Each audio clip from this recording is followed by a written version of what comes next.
Welcome everybody, Kirk Newcomb with Timberwind Capital Partners here, welcoming Shuman Datta, who is a healthcare executive with a ton of experience, I think 15 years in the industry. He's now turned investor, looking for a small business to acquire. I thought of going and steering my own ship.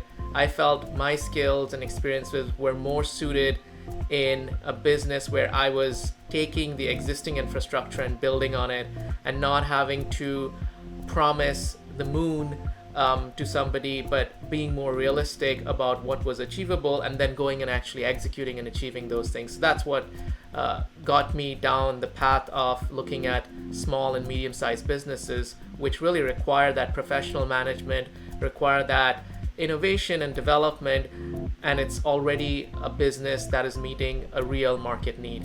I really like working with people, building teams, and when you have an existing business, you can really drive culture change, you can drive impact on people's lives, and that's something that I've always enjoyed, whether I've been in mentoring roles or management roles in my past lives, and that's something that I feel you have a lot of opportunity to do also in this kind of a role, acquiring and building a business.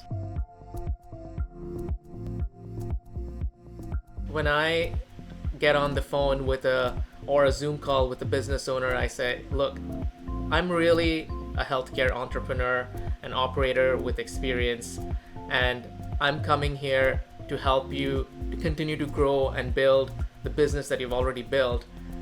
And the added advantage is I come backed by a bunch of really smart and experienced healthcare industry executives as well as investors that have built several hundred businesses amongst themselves, and they know the playbook across several different functions, several different industry verticals within the healthcare sector. So that's what the message is. I really am looking to build businesses at these intersection points of healthcare and technology, and so I've had some successes there, but I would say that I've also had battle scars, and those battle scars really have shaped my thinking about how to approach things. And what I don't kid myself about is how hard healthcare is and the challenges are, but I'm willing to try different ideas and approaches, but with a sober head of how much money, time, and resources it's going to take to actually achieve certain outcomes, not only because of the technological complexity, but also of the complexity of the US healthcare system and the current state of it, and navigating that effectively.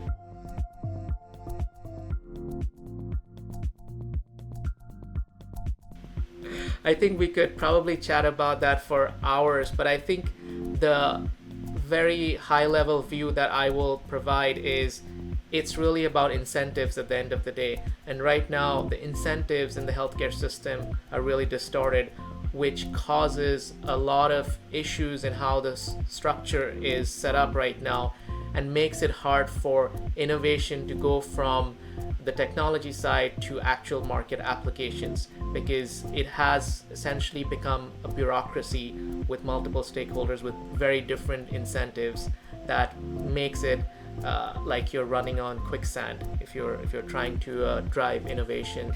Let me ask you this. You have a breadth of experience in the healthcare space. My impression is that folks, as they get deeper into their career within the industry, have a tendency to get very narrow in what they do. And my belief is that entrepreneurs are almost better suited as having a breadth of experience. Is that the case with you? Was it deliberate? For me, long term, the goal was always to build a business in healthcare. And the way I got there was by going through these different disciplines and different functions and different subsectors within healthcare. The roles that came my way, they were very much opportunistic in nature. Whatever I could find at that time and I could think about, like, this made the right next step, I was doing that. I made sacrifices in terms of compensation, in terms of corporate growth, in terms of how high you could go up the ladder. My focus always was on learning. So when I was a scientist, I was learning. When I was a strategy consultant, I was learning. when I went into large corporates, I was focused on learning. So I looked at each of those places as real world education, and being a finance guy, being a marketing guy, being a guy doing strategic acquisitions, and then building businesses and startups. Each one of those now, in retrospect, an advantage that I have, and I'm able to look at a problem from a clinical, operational, financial, and commercial perspective, which I think helps a lot. And I'm also able to draw on my network of folks that are deep in finance, are deep in marketing, are deep in commercial or business development across different sectors within healthcare.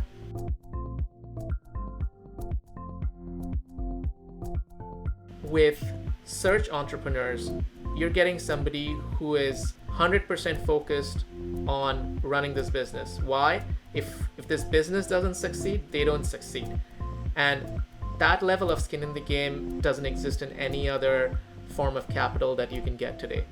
So for those reasons, I would say, it's smart money that you're getting, because a person's whole being is invested in making this successful. So they're going to be smart about it and going to bring everything that they have in their own brain, in the experience and the people that they have, to bear on making the business successful. I appreciate that. And so it's yes, it's smart in terms of in your, to use your words, but it's because you're bringing in knowledge and experience. I would add it's also incredibly passionate and devoted to the cause.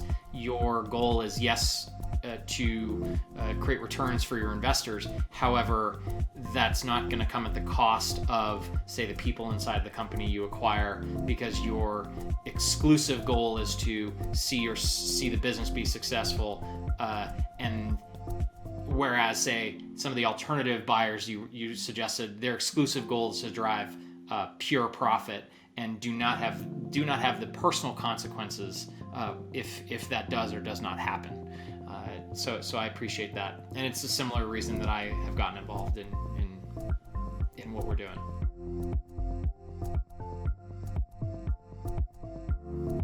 From a seller buyer perspective, you're looking at buying a business, but it's also somewhat like buying a home, and the lesser number of things you need to fix, the better.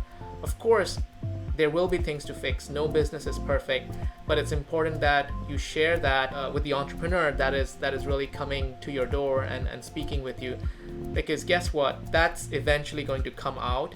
And given what we've talked about, search entrepreneurs being sophisticated, backed by really seasoned executives, really seasoned investors, it's unlikely that we're not going to do the level of diligence that is not going to uncover things that with all its warts that the business has, and that's perfectly fine. But it's important that you share that up front, because that way everybody can save time if there are deal breakers involved. And the only thing we really have in life is time, so that's the scarcest resource, both for you as a seller and a business owner, and both for search entrepreneurs. And so that's my main advice to business owners and sellers.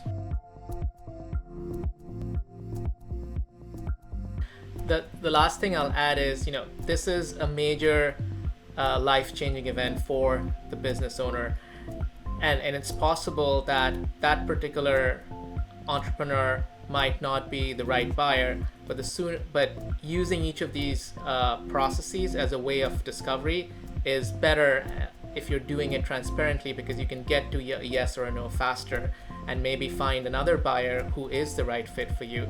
So I see this as a win-win, no matter whether the outcome is a yes or a no in that diligence. Shuman, if somebody met you today and got really excited about who you are and what you're doing and would love to have you buy their business, how do they get in touch with you? I'd say just call me. It's 310-890-3725. Shuman, thank you again.